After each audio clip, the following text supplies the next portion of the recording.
தொண்டை நாட்டில் சென்னை பகுதியில் வடக்கில் திருவொற்றியூரும் இடையில் திருமயிலையும் தெற்கில் திருவான்மியூர் என்ற கோயிலும் ஒன்று சேர்ந்து தருமமிகு சென்னை என்ற பட்டயத்தை வாங்கி கொடுத்துள்ளது. சென்னையின் தென் எல்லையாக அருள்மிகு மருந்தீஸ்வரர் ஆட்சி செய்யும் திருவான்மியூர் திருத்தலம் அந்த கோயிலை பற்றி இன்று பார்க்கலாம். இத்தலத்தில் பிறந்தாலும் இறந்தாலும் முக்தி பெறலாம்.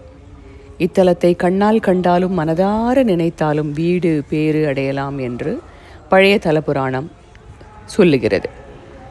இத்தலம் பாடல் பெற்ற திருத்தலங்களில் ஒன்றாகும். எல்லா திருத்தலங்களும் வழிபாட்டிற்கு உகந்த போதிலும் மூர்த்தி, ஸ்தலம், தீர்த்தம் என்ற 3 அம்சங்களும் ஒருங்கே நிறைந்திருந்தால் அத்தலம் மிக சிறப்பு வாய்ந்த திருத்தலம் என்று கூறுவார். இத்திருத்தலம் இம்மூன்று அம்சங்களிலும் மூன்று அம்சங்களும் பெற்று சிறந்த பிரார்த்தனை ஸ்தலமாக விளங்குகிறது. அகத்தியருக்கு மூலிகையின் தன்மையை பற்றி பூரண அறிவை அளித்த மருந்தீஸ்வரரை பிணியாளர்கள் உளமாற வழிபட்டு நோய் நீக்கம் பெறுகின்றனர். இங்கு மூலவர் தாமாகவே உதித்த சுயம்பு மூர்த்தியாக இருப்பது இவ்விடத்துக்கு சிறப்பம்சமாகும். இஸ்தலம் தேவ முனிவர்களால் ஆகம விதிப்படி அமைக்கப்பட்டுள்ளது. இத்தலத்தை சுற்றி பஞ்ச தீர்த்தங்கள் பெருமை சேர்க்கின்றன. இங்கு அருள்மிகு தியாகராஜர் லோக திருமேனி புகழ்பெற்று விளங்குகிறது. பௌர்ணமி நாட்களிலும் மற்றும் சிறப்பு நாட்களிலும் அருள்மிகு தியாகராஜர் திருவீதி உலா மற்றும் 18 திருநடன காட்சிகள் மிகவும் சிறப்பாக இங்கே நடைபெறுகிறது. இங்கு அம்பாள் திரிபுரசுந்தரி நின்ற கோலத்தில் வரும் பக்தர்களுக்கு அருள் புரிகிறாள். ஒவ்வொரு வெள்ளிக்கிழமை தோறும் திருவிழா கோலமாக அருள்மிகு திரிபுரசுந்தரி அம்பாள் சுக்கிரவார அம்மனாக புறப்பாடு நடத்தப்பெறுகிறது. அம்பாளின் அழகை காண கண்கோடி வேண்டும். மூலஸ்தானத்தில் இறைவன் சுயம்பு மூர்த்தியாக எழுந்தருளியுள்ளார். இறைவனின் திருமேனியில் காமதேனுவின் கால் குழம்பு பட்டு சிரசில் வடு காணப்படுகிறது. காமதேனு பால் சொரிந்ததால் இறைவன் திருமேனி பால் நிறத்தில் வெண்மையாக மாறிவிட்டதால் பால்வண்ணநாதர் என்னும் இந்த சுவாமியை தெரியப்படுகிறது. இத்திருத்தலம் வேத ஆகம விதிப்படி தேவமுனிகள் மூலம் பிரம்மாவால் அமைக்கப்பட்டுள்ளது. பிரம்மாவே இத்திருக்கோயில் மாடவீதி, மாட மாளிகைகள், கூடகோபுரங்கள், திருத்தேர் மற்றும் உற்சவ விக்கிரகங்கள் அமைத்து பங்குனி மாதத்தில் ஆண்டுதோறும் பிரம்மோற்சவம் செய்து இறைவனை வழிபட்டார் என்றும் கூறப்படுகிறது. இந்த கோயிலில் நித்தியமும் அபிஷேகம் செய்யப்படும் பால் அருந்தினால் எல்லா விதமான நோய்களிலிருந்தும் விடுபடலாம் என்று நம்பப்படுகிறது.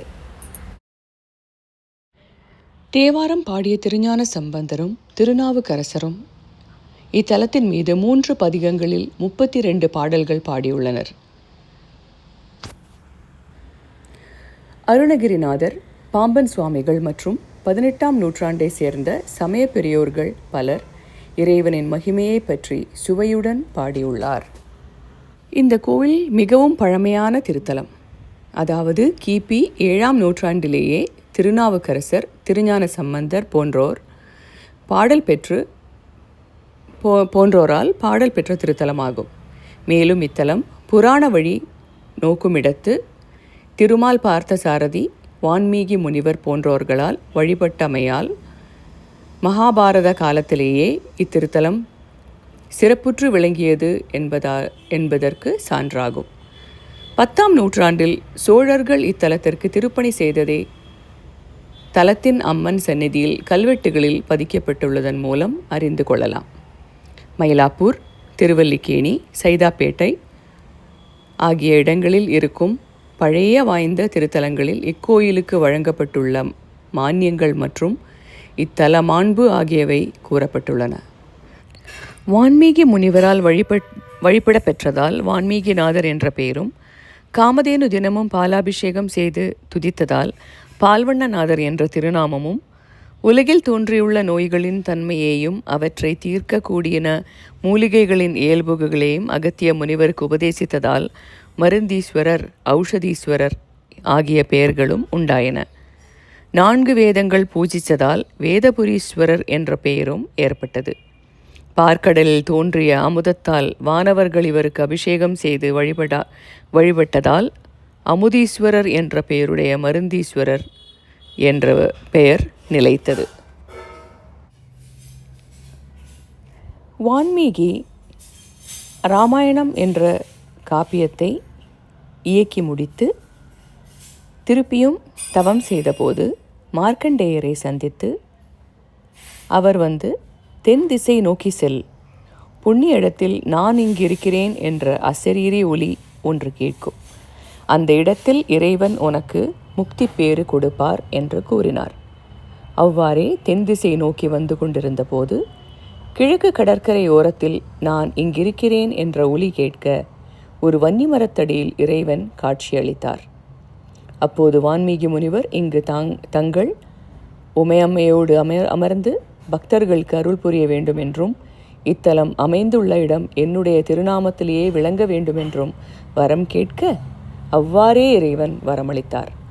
அன்று முதல் இத்தலம் திருவான்மீகி பெயரால் திருவான்மியூர் என்ற பெயர் பெற்று விளங்கி வருகிறது.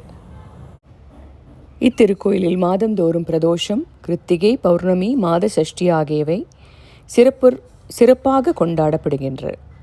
மேலும் விநாயக சதுர்த்தி, ஐப்பசியில் அன்னாபிஷேகம், கந்த சஷ்டி, நவராத்திரி, கார்த்திகை தீபம், ஆருத்ரா விழா, சிவராத்திரி, ஆடிப்பூரம், கார்த்திகை சோமவாரத்தில் 108 சங்காபிஷேகம், சிவராத்திரியின் போது 4 கால அபிஷேகங்கள், பங்குனி மாதத்தில் 11 நாட்கள் ஆண்டு பெருவிழா ஆகியவற்றை வெகு விமர்சையாகவும் கொண்டாடப்பெறுகின்றன. அனைத்து திருவிழாக்களும் திருக்கோயில் மற்றும் உபயதாரர்கள் மூலம் கொண்டாடப்பெறுகின்றன. இத்தலம் நோயாளிகளுக்கு நல்மருந்தாகவும் பாவ விமோசன தலமாகவும் விளங்குகிறது. மந்தமாகிய சிந்தை மயக்கருத்தந்தமில் குணத்தானை அடைந்து நின்ற ஈசனென்றேந்திட வல்லிரேல் வந்து நின்றிடும் வான்மியூரீசனே, வந்து நின்றிடும் வான்மியூரீசனே, திருவான்மியூரீசனே.